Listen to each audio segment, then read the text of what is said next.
Le goût amer dans la bouche, la boule au ventre, l'impression d'avoir un poids qui m'écrase le cœur. Je me demande quel serait le moyen le plus efficace pour qu'enfin on comprenne ma douleur, pour qu'enfin on sache combien je souffre, pour qu'enfin on s'intéresse à ce que je ressens. Je pourrais leur écrire, mais je n'y arrive pas. Je pourrais leur dire franchement les choses, mais je n'y arrive pas.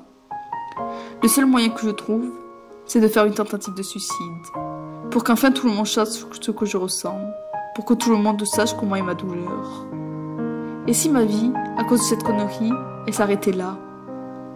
Alors je me dis que je ne peux pas faire ça, car la peur de mourir est plus forte que la peur qu'on sache à quel point je souffre.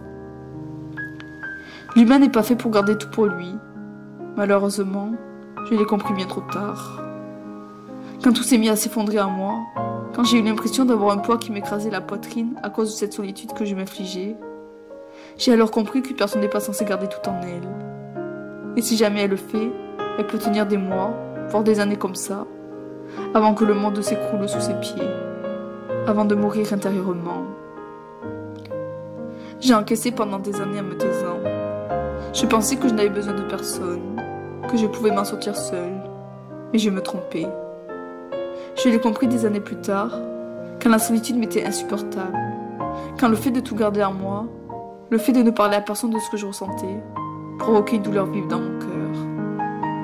J'ai encaissé, sans jamais rien dire. Jusqu'au moment où rien que le fait d'être seule avec mes pensées était pour moi insoutenable. L'humain n'est pas fait pour garder tout pour lui. Malheureusement, trop de personnes restent seules avec leurs souffrances, car ils n'ont pas trouvé d'oreille attentive, ou alors car ils ont trop peur de parler. C'est ce qui m'est arrivé. J'avais peur. Peur de ne pas être comprise, peur qu'on ne soit pas attentif à mes ressentis, peur qu'on me juge. Alors je n'ai rien dit, en espérant que le temps guérit tout seul mes blessures. Mais plus le temps avançait, plus je me suis sentie à proie à d'innombrables angoisses et questionnements. Et surtout, je n'arrivais toujours pas à parler de moi. Puis il fut un temps où je me suis plus ouverte aux autres, où j'arrivais à me confier un peu plus facilement. Puis du jour au lendemain, je me suis renfermée sur moi comme avant. Alors je me suis de plus en plus sentie seule, et cette solitude pesait lourd sur ma conscience. J'ai alors eu l'impression d'être un fantôme. Je vis, ou plutôt je survis, en ayant l'impression d'être morte de l'intérieur. Et le fait de tout garder en moi n'arrange pas les choses, au contraire. Je dirais même qu'elle envenime les choses. J'ai cru pendant des années que garder tout en moi n'était pas un problème. Jusqu'au jour où je suis tombée sans pouvoir m'arrêter de pleurer. Tout en voulant me confier, mais n'ayant pas la force, je me suis relevée et continué à vivre comme si rien ne s'était passé. Comme si ne pas parler de ce que je ressentais m'allait.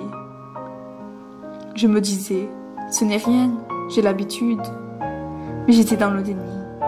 Car ce n'est pas parce qu'on a l'habitude de quelque chose que ce n'est pas grave.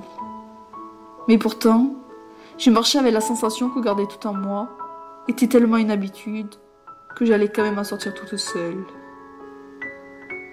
J'ai mal, tellement mal que garder tout en moi devient une angoisse insurmontable.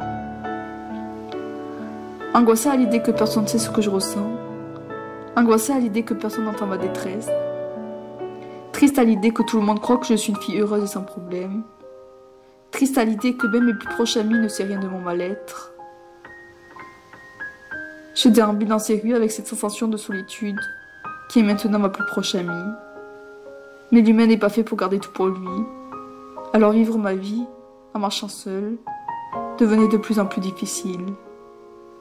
Rester seule avec mes problèmes, m'enraciner dans un autre problème beaucoup plus important pour moi. Le fait de me sentir seule.